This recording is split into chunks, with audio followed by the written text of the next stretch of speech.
Hello friends, नमस्कार। मैं कृष्णावती त्रिपाठी। मेरे यूट्यूब चैनल आप सभी के स्वागत है। मैं बहुत प्यारा सा नवरात्रि स्पेशल भजन लेकर आई हूँ। मैया रानी की बहुत प्यारा सा है, माता रानी की भजन गीत। तो अब नवरात्र अब स्टार्ट होने वाले हैं, कुछ ही दिन में आ जाएंगे। तो माता रानी भजन आप सभी को कैसा लगेगा, कमेंट लाइक सब्सक्राइब जरूर कीजिएगा फ्रेंड्स। और पसंद लगे तो कमेंट करके अपना अपना दुलार प्यारा से पर जरूर दीजिएगा। और जय माता दी जरूर लिखिएगा। धन्यवाद। जय माता दी।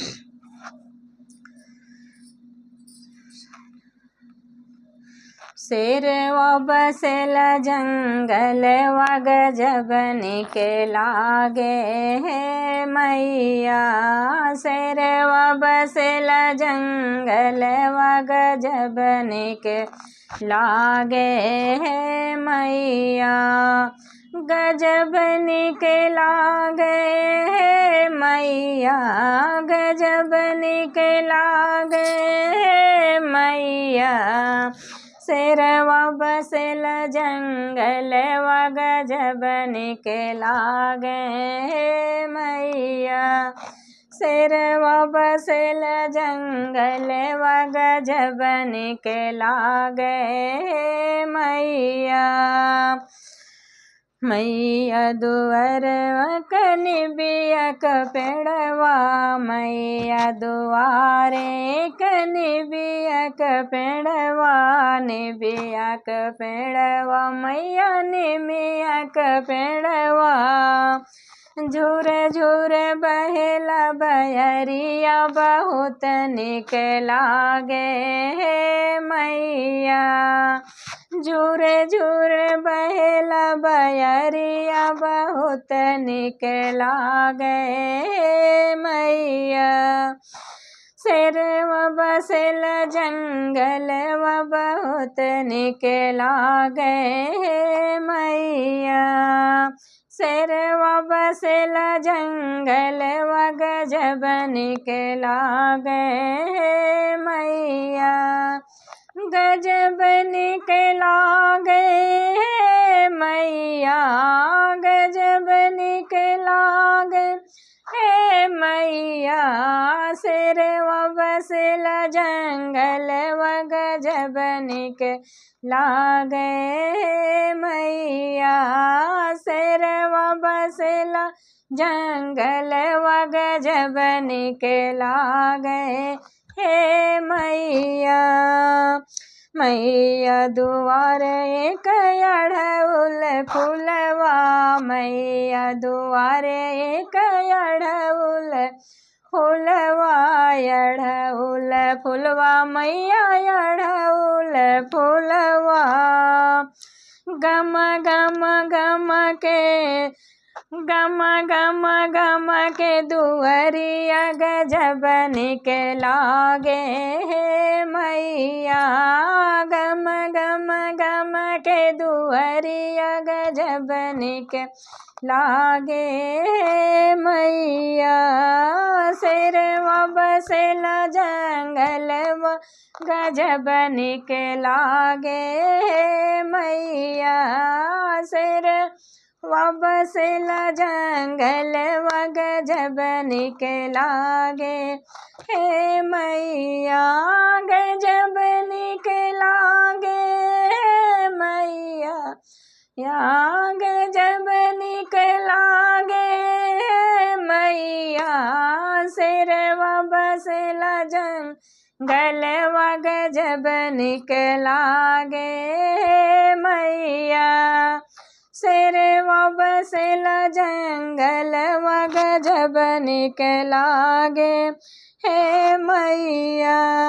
मैया दुआर एक दिया न जलत है, मैया दुआर एक दिया न जलत है। दिया न जलत है मैया, दिया न जलत है।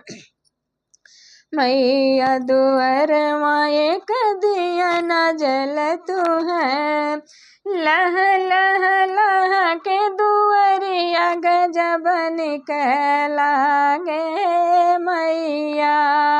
लह लह लह के दुअरिया गजब निकलागे मैया गजब निकलागे मैया गजब निकलागे मैया लह लह लह के दुअरिया गजब निकलागे मैया शेरवा बसला जंगल व गजब निकलागे मैया शेरवा बसला जंगल व गजब निकलागे हे मैया गजब निकलागे मैया गजब निकलागे मैया शेरवा बसला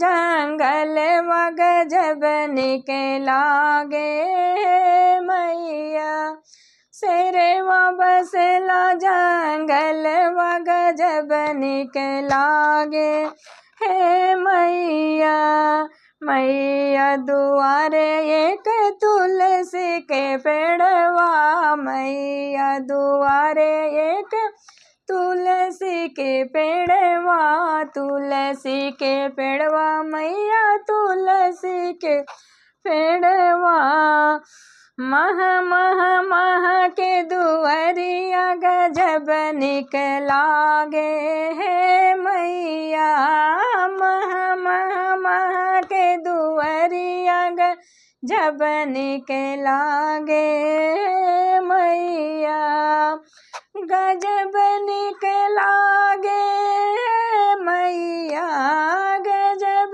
निकलागे मैया मह मह मह के दुअरिया गजब निकलागे मैया मह मह मह के दुअरिया गजब निकलागे हे मैया शेरवा बसल जंगलवा गजब निकलागे मैया शेरवा बसल जंगलवा गजब निकलागे हे मैया गजब निकलागे हे मैया गजब निकलागे हे मैया शेरवा बसल जंगलवा गजब निकलागे मैया शेरवा बसल जंगलवा गजब निकलागे मैया। बहुत बहुत धन्यवाद फ्रेंड्स। कैसी लगी माता रानी के भजन? बहुत प्यारा सा है, आप लोग सुनिएगा। पसंद लगे तो कमेंट करके जरूर बताइएगा। धन्यवाद।